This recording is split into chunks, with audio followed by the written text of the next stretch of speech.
Okay, so let's study the Word of God. Let's open our Bibles dun po sa Acts chapter 9.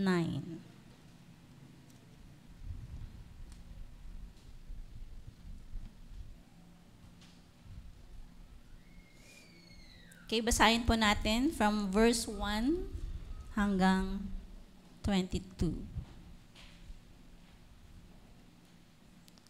Okay.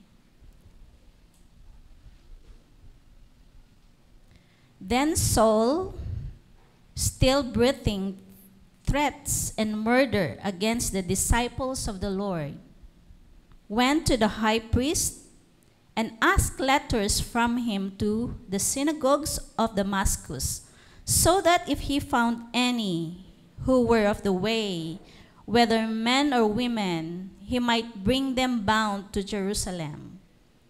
As he journeyed, he came near Damascus, and suddenly a light shone around him from heaven. Then he fell to the ground and heard a voice saying to him, "Saul, Saul, why are you persecuting me?" And he said, "Who are you, Lord?"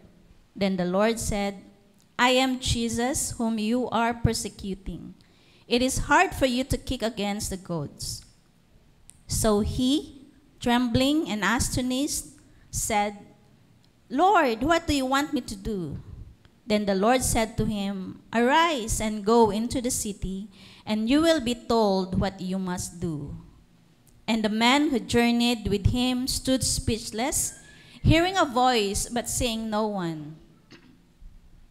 Then Saul arose from the ground, and when his eyes were opened, he saw no one, but they led him by the hand and brought him into Damascus.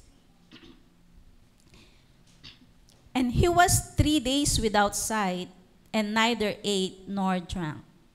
Now there was a certain disciple at Damascus named Ananias, and to him the Lord said in a vision, "Ananias." And he said, "Here I am, Lord."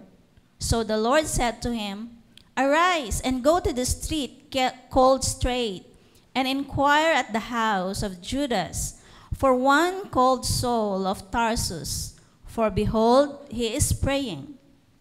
And in a vision he has seen a man named Ananias coming in and putting his hand on him, so that he might receive his sight." Then Ananias answered, "Lord, I have heard from many about this man, how much harm he has done to your saints in Jerusalem. And here he has authority from the chief priest to bind all who call on your name." But the Lord said to him, "Go, for he is a chosen vessel of mine, to bear my name before Gentiles, kings, and the children of Israel. For I will show him how many things he must suffer for my name's sake." And Ananias went his way and entered the house. And laying his hands on him, he said, "Brother Saul, the Lord Jesus, who appeared to you on the road as you come, has sent me that you may receive your sight and be filled with the Holy Spirit." Immediately there fell from his eyes something like scales, and he received his sight at once, and he arose and was baptized. So when he had received food, he was strengthened. Then Saul spent some days with the disciples at Damascus. Let us pray. Father, we thank you for your word today. We ask your Holy Spirit, God, to be upon our midst today as we study your word. May you give us, God, a spirit of understanding, and may you open our eyes that we may see you. We may see your glory. We may see the deep things of your word today, O God. And let your name be glorified. This all we pray in Jesus' name. Amen. Amen. Okay, so nasa series pa rin po tayo ng church. Okay, so ang title po natin, Become the Lord's Chosen Vessel to Proclaim His Name. So ito pong papag-aralan po natin ay it's all about the story of Saul, or si Saul po ay naging Paul, okay? So, dito po sa, kung titingnan po natin ang libro po ng Acts in chapter 7, ito po yung unang appearance ni Paul, okay, or kaya si Saul. Okay, so dito po unang nakita si Saul, na kung saan ito po yung chapter na si Stephen. Siya po yung very devoted na Christian. Dito po sa chapter na ito ay pinatay po siya.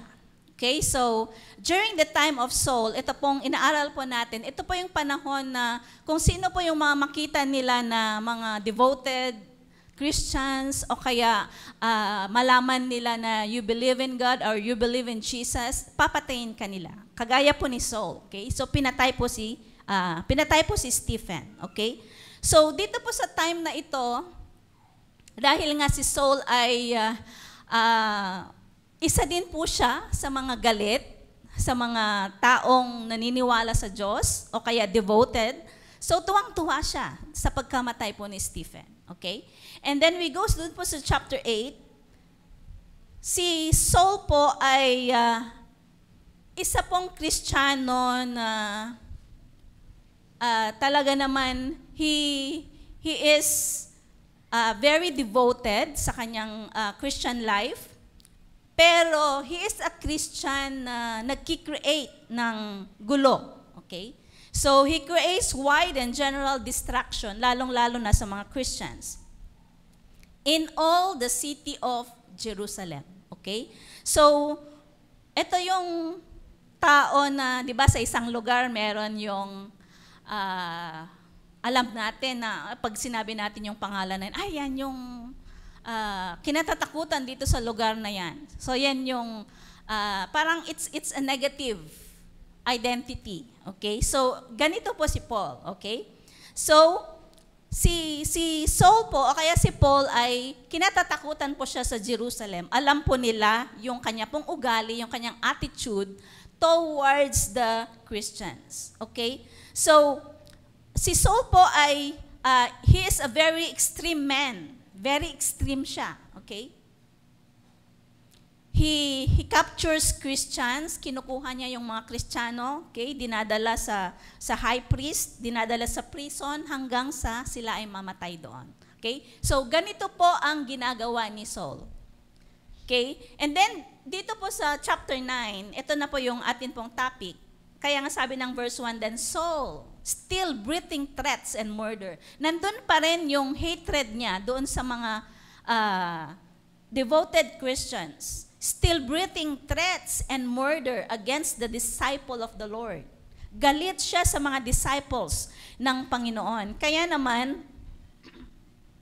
he went to the high priest and asked letters sa mga high priest na nagpo-permit sa kanya to go to the synagogues. Parang meron siyang pass na pwede siyang pumasok sa mga churches at tingnan niya doon kung sino yung mga devoted Christians and then kukunin niya sila at dadalhin nila sa Jerusalem. So ito ang purpose po ni Saul. Kaya siya pumunta ng Damascus. Di ba, nanggulo na siya sa Jerusalem. Hindi pa siya nakontento doon. Kaya naman, gusto niyang pumunta sa Damascus. Bakit kaya sa Damascus? Sa Damascus po kasi, ito yung lugar na makikita mo na ang mga Christians doon ay they love the Lord greatly. Parang ganun na lang yung kanilang pagmamahal sa Panginoon. Kaya naman itong Saul na ito ay gusto niyang pumunta doon at kunin niya yung mga Christians doon, dalhin niya sa Jerusalem. At doon ay maikulong sila hanggang sa sila ay mamatay. Okay? They are being persecuted and then until na sila po ay mamatay. Okay, sino po ba si Saul? Okay, sino po ba si Paul? Okay, siya po ay isang Hudyo. Okay? Si Saul po ay isa po siyang trained to be a teacher of God's law. Si Saul po ay alam niya ang libro ng yung yung Pentateuch, yung Genesis, yung 5 books of the Bible, memorize po niya yan. Okay, so ito po kasi yung Genesis, Exodus, Leviticus, Numbers, Deuteronomy, memorize po niya yan. Okay, so na-train po siya to be the teacher of God's law.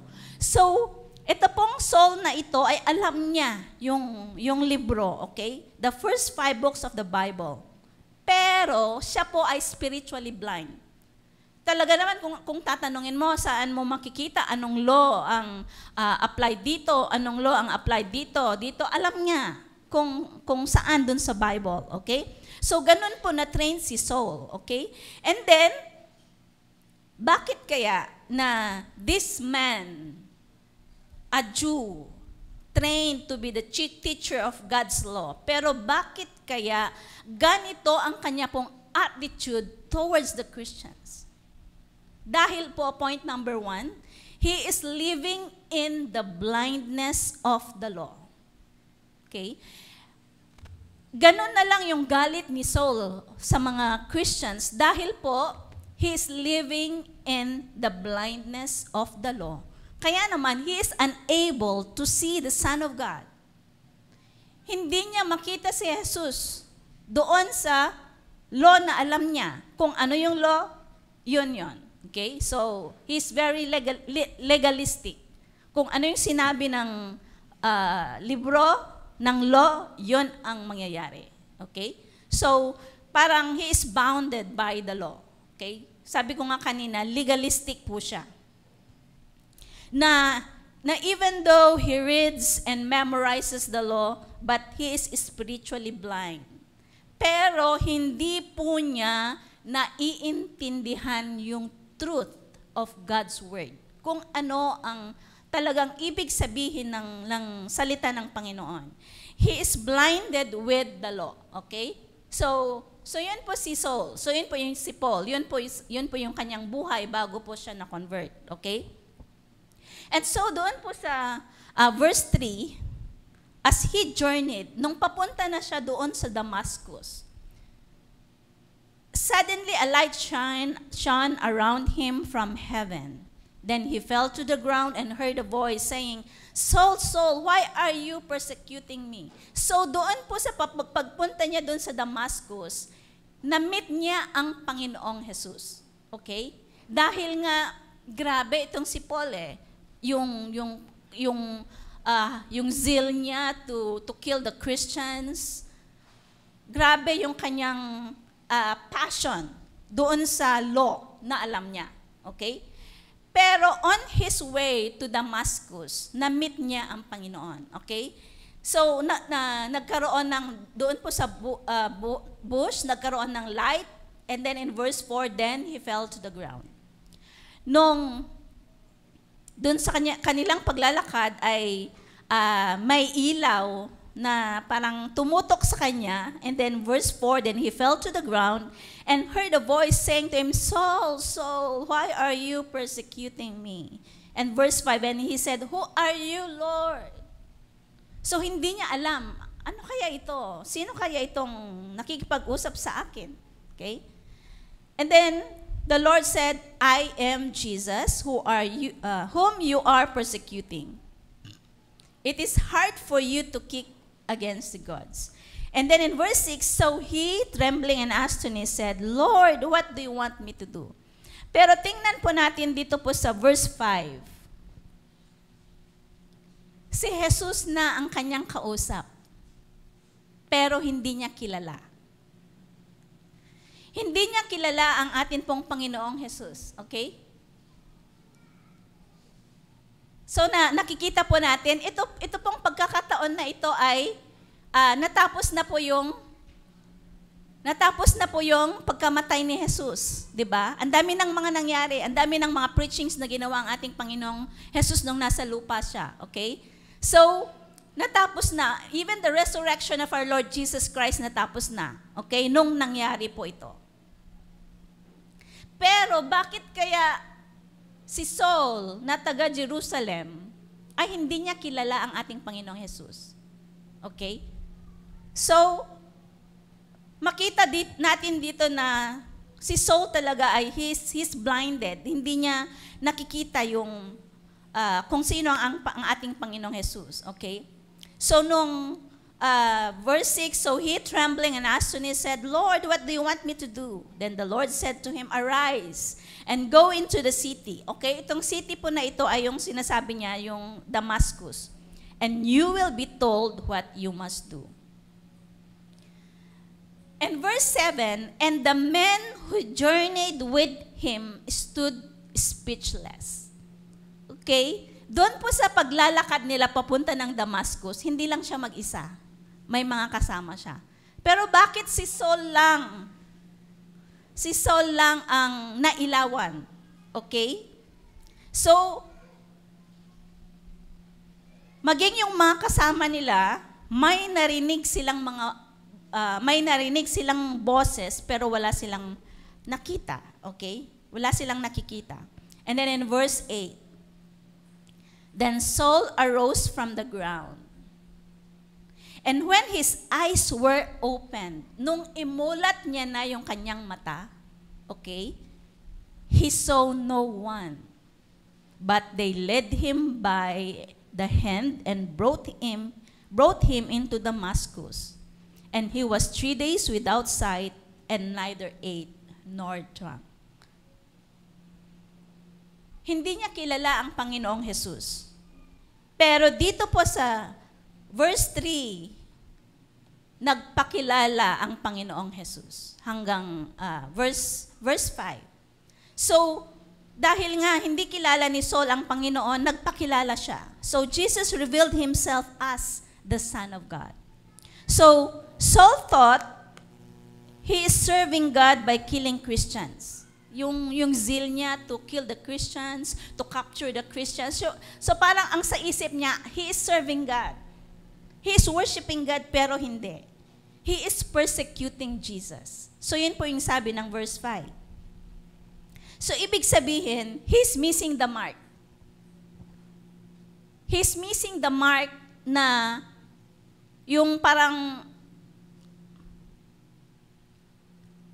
kung sa arrow sana ay, kung sa dart sana ay dapat tamaan mo yung nasa gitna. Pero hindi. Sa labas siya tumitira. He's missing the mark. Sa isip niya, he's serving God. Sa isip niya, malapit na siyang matapos. Malapit na siya dun sa finish line. Pero hindi pala. Lumalayo siya sa kanyang ginagawa. Dahil nga, he is persecuting the Christians. And then sabi ng Panginoon, as he persecutes the Christians, hindi yung mga Christians ang napopersecute, kundi ang Panginoong Jesus. So Paul is missing the mark na sa kanyang paglakad. Siguro sa panahon natin ngayon, we are attending the church, we are attending services, ginagawa natin kung ano yung mga dapat gawin ng mga Christians, pero sa isip natin, malapit na tayo sa finish line, and then malapit na tayong ma-meet ang atin pong Panginoon, pero hindi pala. So ano po ba ang dapat gawin? Okay? So dito po kasi sa libro ng Acts, hindi lamang nakafocus sa buhay ni Saul, kundi it's all about the Holy Spirit. Okay? So nabasa na po ba natin ang libro ng Acts? So it talks about the Holy Spirit. The resurrected Lord. Okay? So, sabi ko nga kanina, ito pong pagkakataon na ito ay natapos ng umakyat ang atin pong Panginoong Jesus sa langit. Okay? So, Saul is trying to kill the believers in Damascus. Kaya naman, nagpakita ang Panginoon. Gumawa ang Panginoon ng paraan para hindi matuloy yung plano ni Saul na sirain ang mga Christians. So, si Saul po ay blinded. He has eyes, but he did not see Jesus. Ano pa bang ibig sabihin nito? Meron siyang mata, pero hindi niya nakikita ang Panginoong Jesus. Kaya naman nung nagpakita ang Panginoong Jesus sa kanya, hindi niya kilala. Okay? So, ulitin ko po, si Saul po sa kanya pong passion in killing Christians, he thought he is zealous in serving God. Nandun yung zeal niya. Pero hindi pala. Kagaya po ni Paul, tayo din po ay dead in our transgressions and sins. Okay? So bakit kaya ganun na lang yung galit ni Paul sa mga Christians? Okay? So si Paul ay sabi ko nga kanina, he's blinded because he's living in the blindness of the law. So he's blinded doon po sa law. Okay? So even to us, we are dead in our transgressions and sins. Diba? Romans 3:23, we are all sinners. Okay? So we are just like Saul, na we use the scriptures to measure others. Diba si Saul kanina, sabi ko, he's trained to be the teacher of God's law. Alam niya yung law, okay?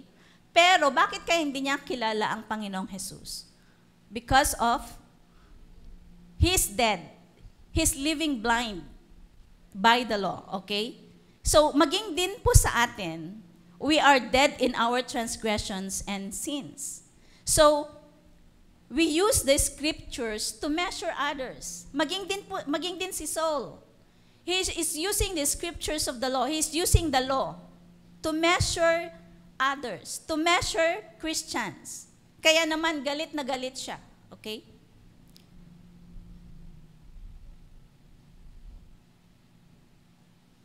Even to us today, we use the scriptures to measure others. We are supposed to protect the scriptures, but actually, we are killing others with the scriptures. Ano kayang ibig sabihin po nito?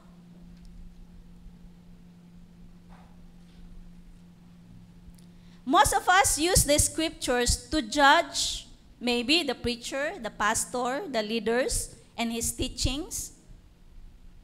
Our eyes are closed and blind, but we did not see the truth. Okay, ano po bang magandang example po nito? Okay? So alam po ba ninyo yung story ng woman caught in adultery? Caught in the act? Sa law kasi, during their time, kapag merong babae na nakitang akto na committing adultery, kailangan siyang batuhin hanggang siya ay mamatay. Okay? Pero, so this is the law na kailangang dapat gawin. Pero nung dinala nila sa Panginoong Jesus, itong babae na ito, at sinabi ng mga leaders na nakita namin itong babae ito na we caught her in the act of committing adultery. Okay? So, ano pong sabi ng atin pong Panginoong Jesus? Kung sino man sa inyo ang walang kasalanan, siya ang unang bumato sa babaeng ito. And then nagsulat na siya. So ano pong ginawa ng mga leaders? Isa-isang umalis. Dahil, anong sabi ng Panginoon? Kung sino man ang walang kasalanan, siya ang unang pumulot ng bato at batuhin ang babaeng ito. Okay, so parang sinasabi niya na, in this example ay, yes, we have the law na kailangang patayin ang babaeng caught in the act committing adultery. But if we see Jesus, anong ginawa ng Panginoong Jesus? He gave grace to the woman. So parang ang ibig sabihin po nito na huwag tayong ma-blind doon sa kung anong sabi ng law. We have to see Jesus. Dahil nga namatay na si Jesus sa lahat ng ating mga kasalanan. So ibig sabihin, we have to exercise grace. But of course, after grace, meron din pong truth. So yun po yung ibig sabihin po nito. Okay? Si Saul po ay blinded ng law. Pero hindi niya nakikita si Jesus. So, ibig sabihin, kung ano yung law, yun dapat ang mangyari. Wala ng grace, wala ng truth agad. Parang judgment na agad, ganon. Okay? So, in the past, ganito din ako. Okay? So, this is my perspective. Okay? Pero Christian na ako that time. Nagsuserve na din ako ginagamit na din ako sa Panginoon. Yung parang, sa tingin ko ba sa mga pastors, sa mga leaders, sa mga nagagamit sa church ay, hindi na sila nagkakasala, hindi dapat sila magkasala. Wala dapat silang mga weaknesses. So yun yung aking pagkakakilala na kapag pastor ka, hindi ka na pwedeng magkasala.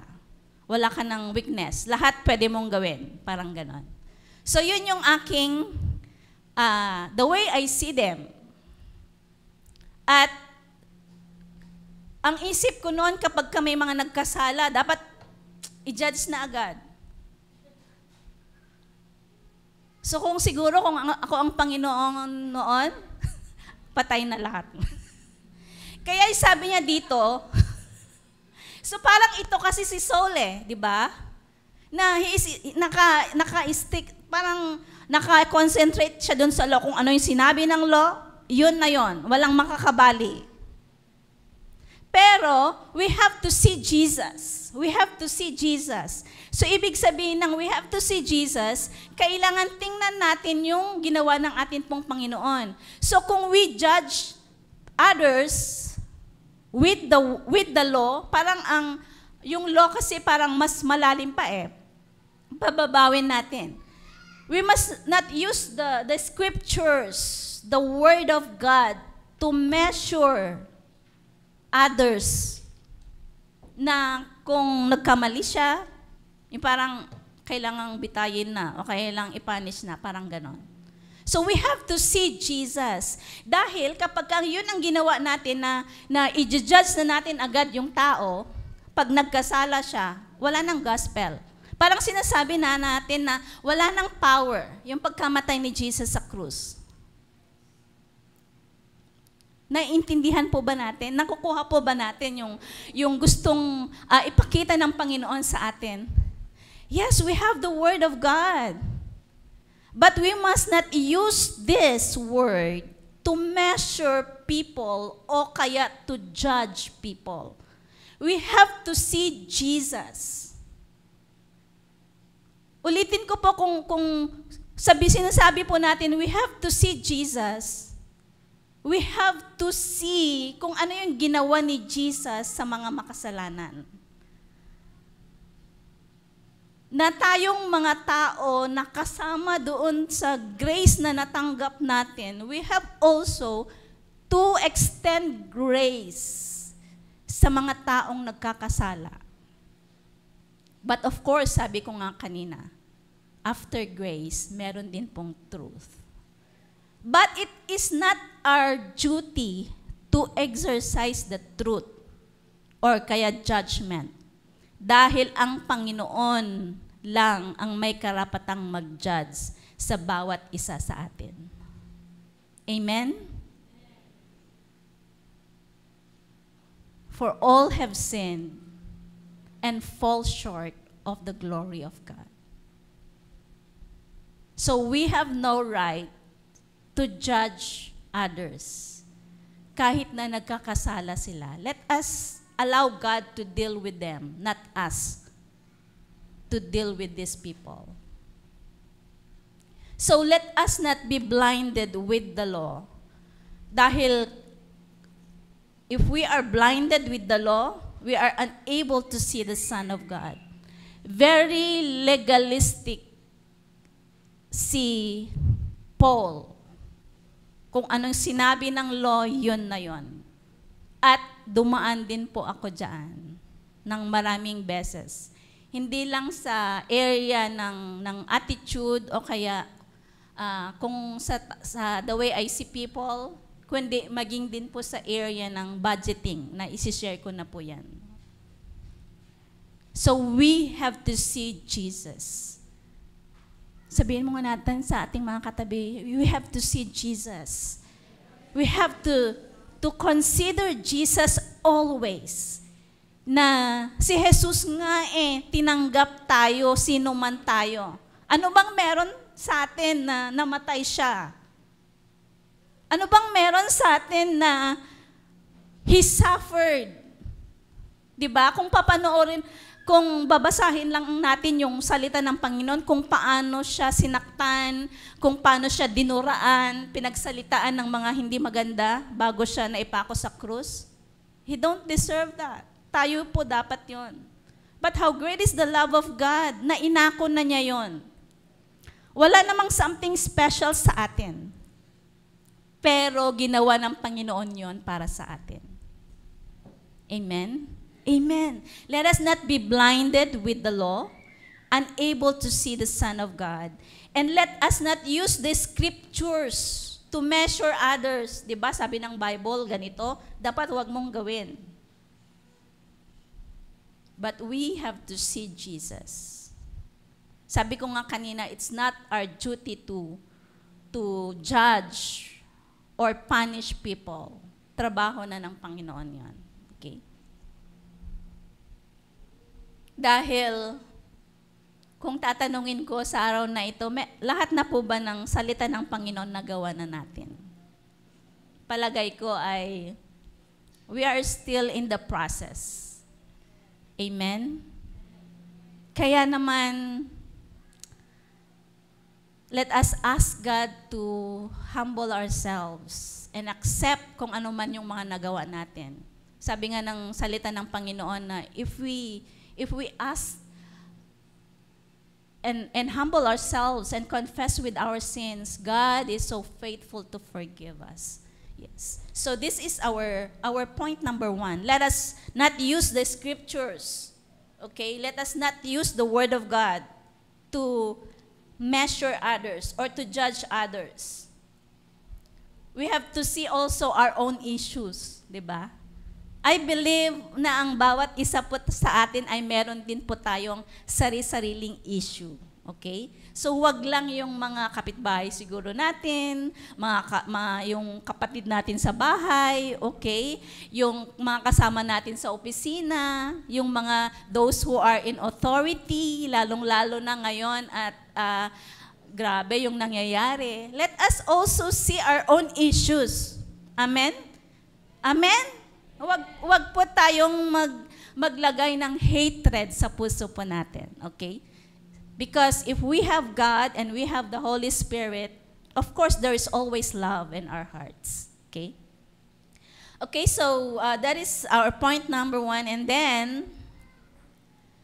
dito po sa, ano pong nangyari nung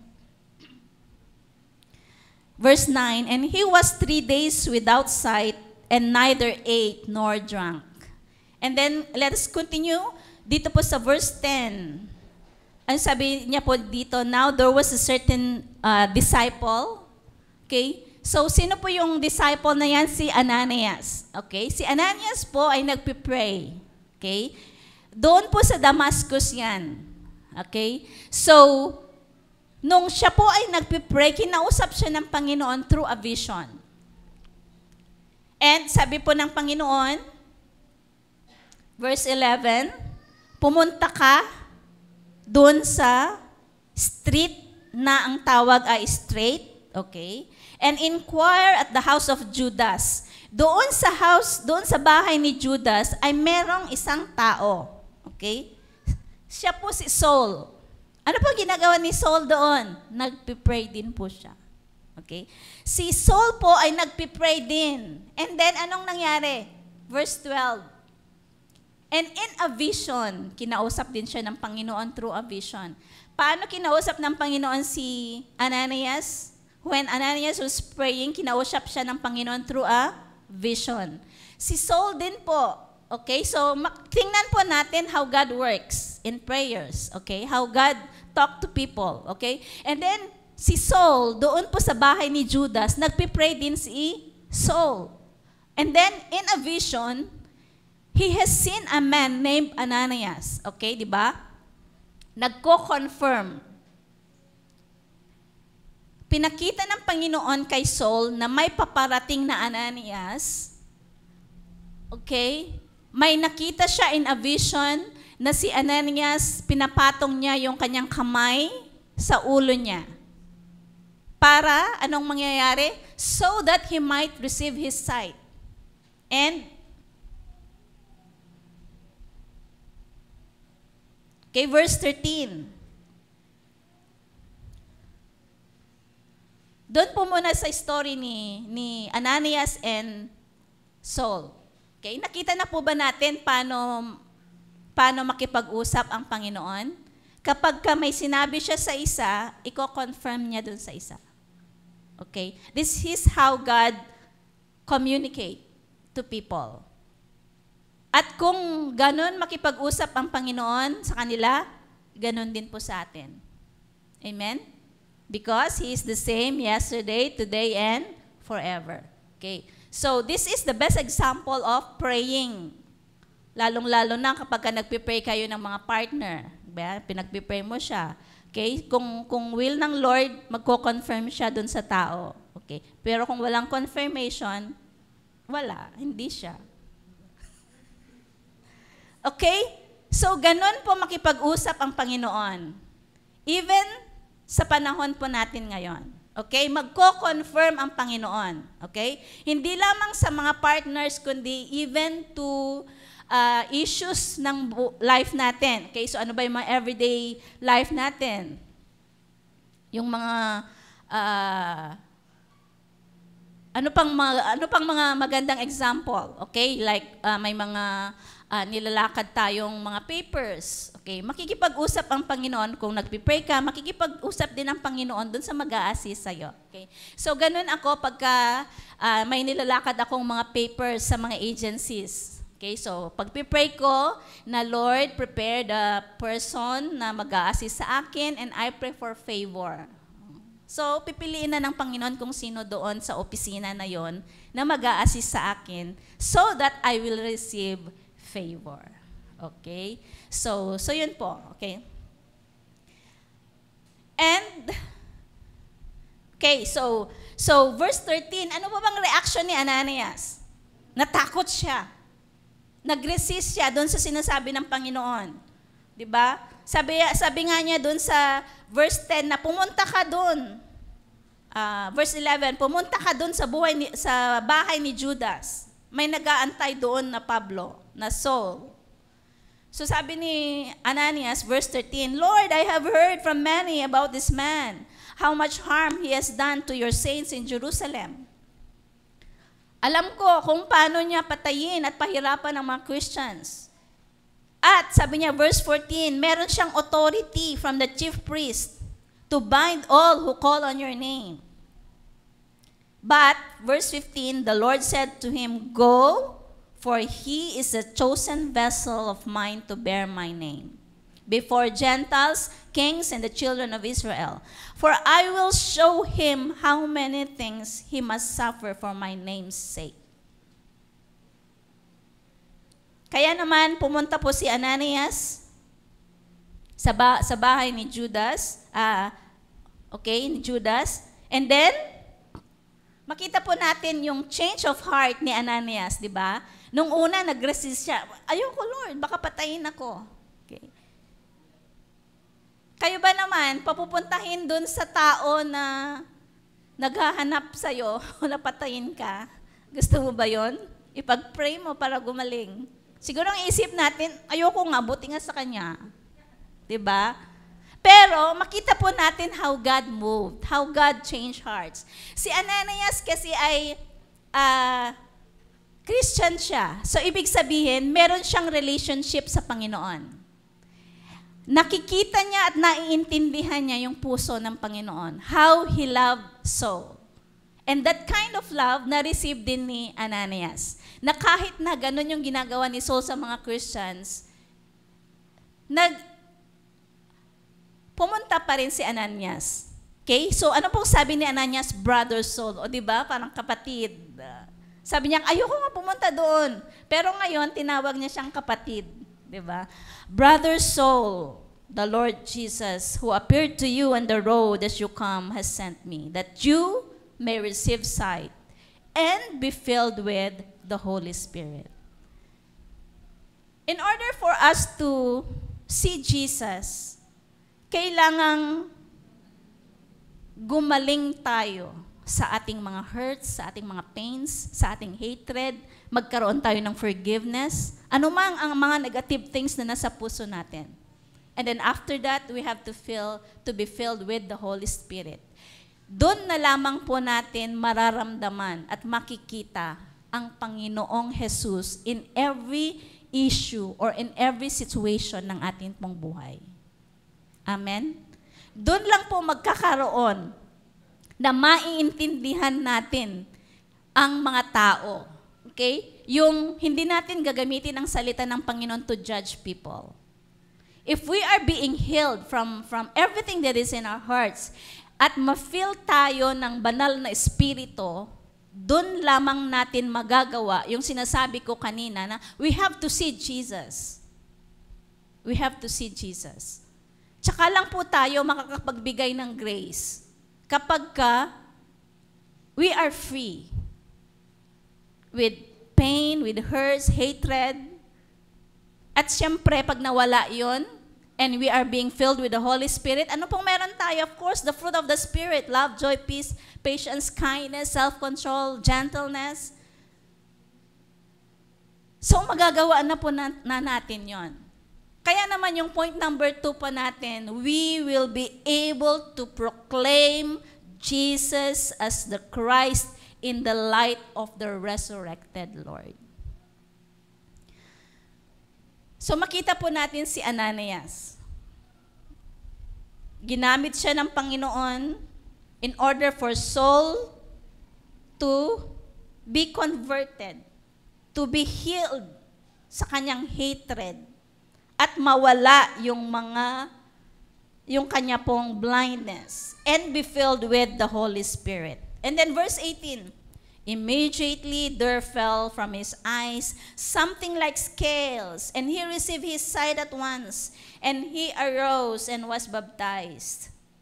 So when he had received food, he was strengthened. Then Saul spent some days with the disciples at the Damascus. So nagkaroon po siya ng healing. Okay? So, nawala na po yung kanya pong blindness.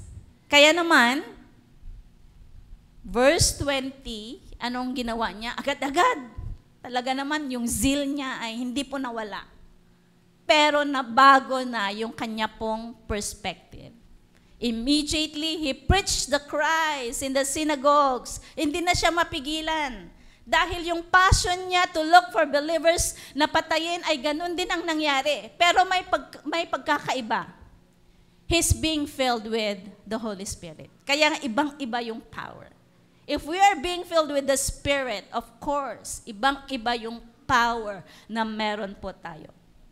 Okay? So, immediately he preached the Christ, that he is the Son of God. Verse 21, then all who heard were amazed and said, Is this not he who destroyed those who called on his name in Jerusalem and has come here for that purpose, so that he might bring them bound to the chief priest? Diba ito yung tao na naghahanap ng mga Christians na tumatawag sa Panginoon para sila ay dalhin sa Jerusalem at patayin?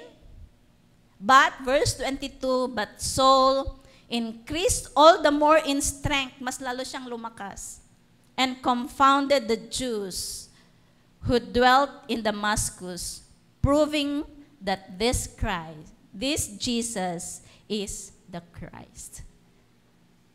So it is only when we are being healed with everything that is in us and be filled with the Spirit that we could be able to preach the Word of God with power.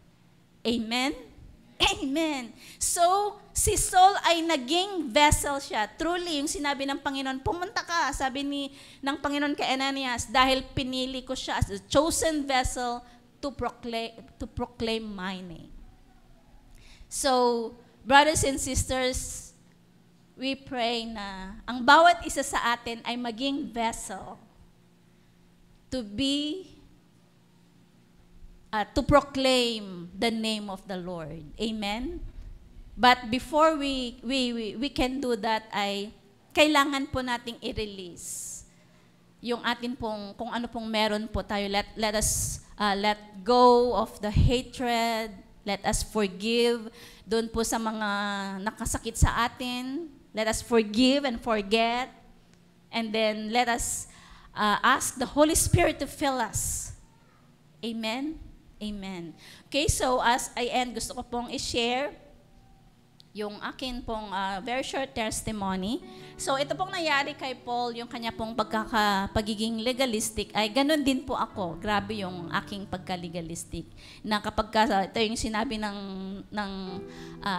rule, ito dapat. Hindi dapat mabali. Okay? So ganun po ako noon. Okay? So, kagaya po ng sabi ko kanina na I also use the Word of God to measure and judge others. I am blinded with the law. Okay? I have eyes but did not see the resurrected Lord. Hindi ko nakikita ang sacrifice ng Panginoon na namatay din sila. Namatay din ng Panginoon dahil sa kanila.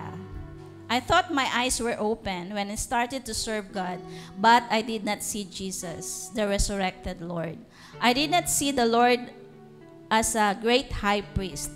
But how great is the love of God that He opened my eyes and He changed my heart, okay, and understood the heart of God. I can now love and be able to understand and forgive others. It is God's work to judge. At gusto ko lamang pong i-share yung very recent na nangyari sa akin.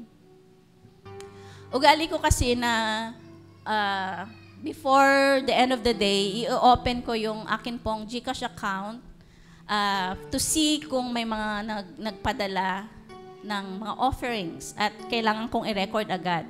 Okay. Pero kagabi, may nakita akong nag-send ng ang laki.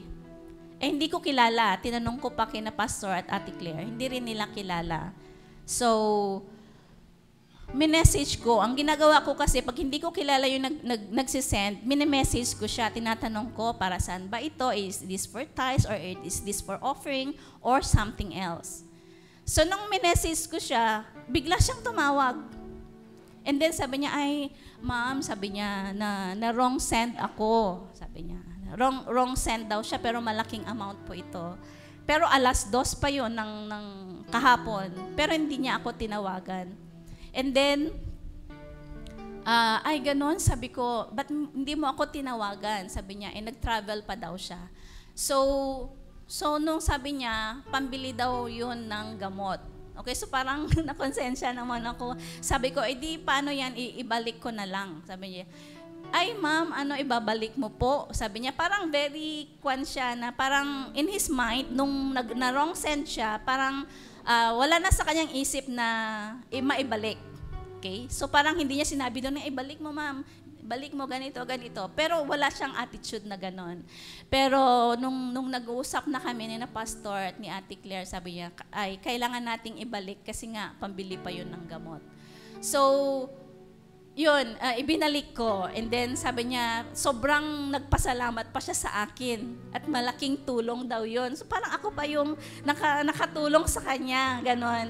So sabi ko, yun na yung time na shinare ko na rin si Jesus. Na sino man yung may sakit, sabi ko, I speak healing. And He is our healer and provider. Basta na-share ko si Jesus sa kanya. At nag-agree naman siya. Okay? So, ito po yung mga opportunity na if we have the opportunities to proclaim the name of Jesus, i-proclaim lamang po natin. Okay? So, God is really good dahil sabi ko nga kagabi, Lord, ano bang purpose mo? Bakit nangyayari ito sa akin? Yung itong pag-uusap. Pero gabi na yon. So yun, gusto ko lang i-share na nagkaroon ako ng opportunity to proclaim the name of Jesus to this person. Hindi ko siya kilala, taga Mindanao. Ayan, so God To God be all the glory. Amen. Okay, so let us all stand and let us desire in our hearts to be filled with the Spirit. And before that, can we close our eyes and let us ask God to search our hearts. Lord, it is you who formed us. Nakikita mo lahat, Panginoon. Ano man ang nasa puso namin, nasa isip namin, Panginoon. Sabi mo nga sa iyong salita, O God, na our hearts are deceitful. We are saying that we're okay. But deep in our hearts ay meron pa rin hindi tama at meron pa rin hindi maganda sa amin pong mga puso. Kaya nga, Panginoon, sa umagang ito, we are asking your Holy Spirit to search our hearts. And may you reveal it unto us, Panginoon, kung ano man meron kami sa aming mga puso. Lord, help us to identify the things that is not good in our hearts, so that we could welcome your Holy Spirit to dwell in our hearts, oh God. Lord, we also want to live like you. If we are being blinded with the law, God, we pray that may you open our eyes this morning, that we may see you, that we may see what you have done at the cross, that we may also share to other people the grace na binigay mo sa amin. Yes, Lord.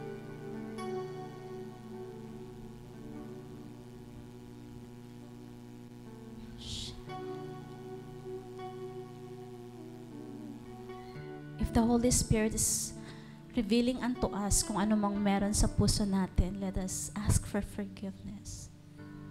Because our God will always forgive us whenever we come to Him, whenever we confess our sins. Yes, Jesus. Father, we pray for your healing. Kung may nakikita ka, Panginoon, naggalit sa aming mga puso, dalangin po namin, tanggalin mo, Panginoon. Tunawin mo, O God, in the name of Jesus. Kung may nakikita kang pride, Lord, God, we pray, uproot it, God, in the name of Jesus. Lord, yung mga natanggap po naming mga pains in the past, Lord, we pray for your healing. We pray for your healing, oh God, in the name of Jesus. Lord, tanggalin mo lahat, Panginoon, ng mga hindi dapat sa aming mga puso.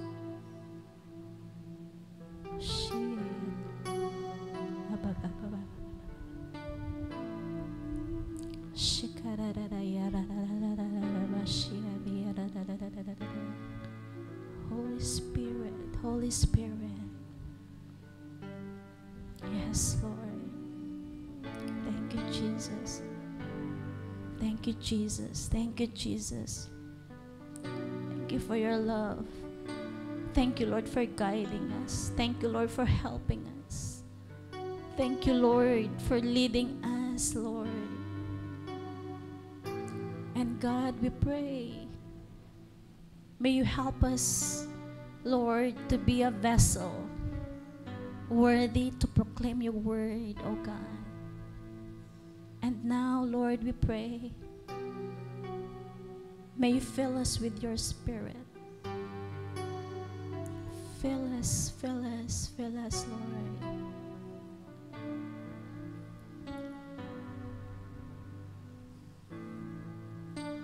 Spirit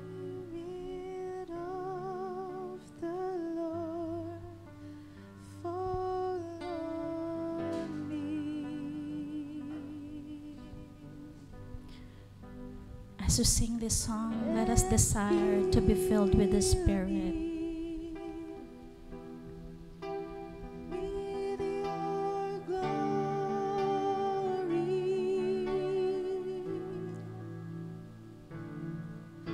Spirit of the Lord, set me free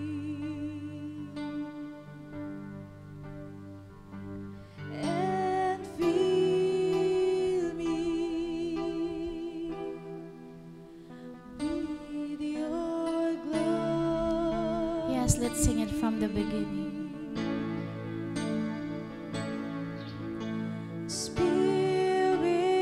of the Lord, fall on me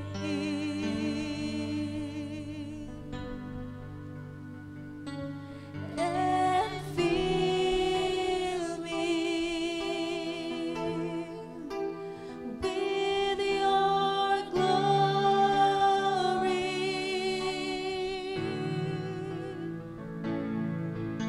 Spirit of the Lord, set me free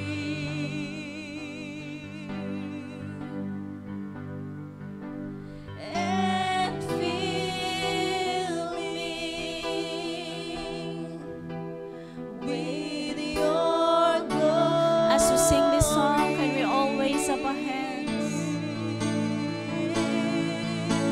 Spirit of the Lord, fall on me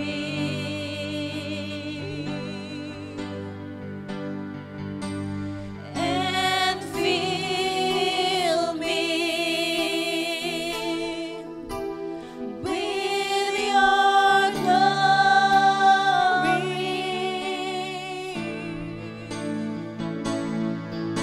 Spirit of the Lord, set me free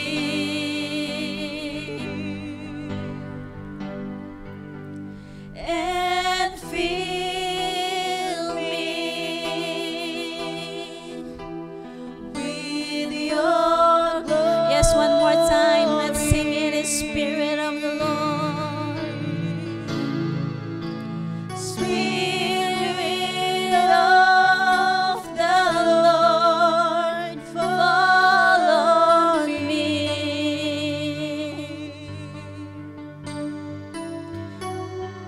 and fill me with your glory.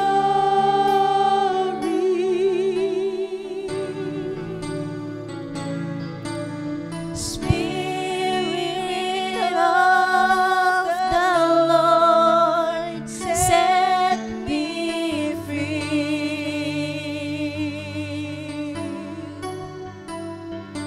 and fill me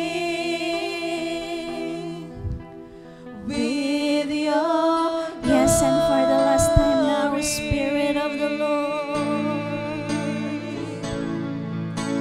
Spirit of the Lord, fall on me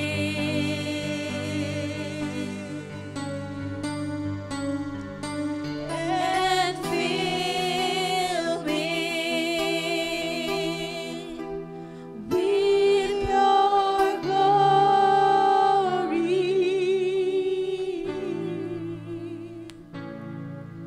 Spirit of the Lord, set me free and fill me with your glory. Yes, Lord, this is our prayer. May you fill us with your Spirit, O God, and may you set us free. Set us free, O God.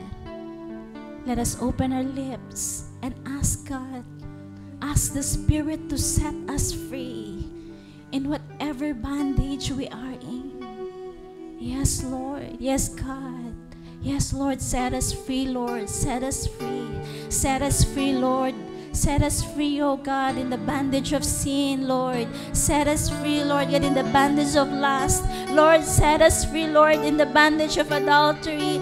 God, set us free, oh God. Set us free, oh Lord, in the bondage of the enemy, oh God. The bondage of lying. Lord, set us free, oh Lord, in the bondage of pride. In the name of Jesus, in the name of Jesus. Lord, may you also set us free, oh Lord, in the bondage of sickness and diseases, God, in the name of Jesus. Lord, may you set us free, Lord, in the bondage of poverty, in the name of Jesus, in the name of Jesus. Lord, may you also set us free in the bondage of blindness of the law, oh God, in the name of Jesus, in the name of Jesus. Lord, may you set us free, oh God, in Jesus' name, in Jesus' name, in Jesus' name.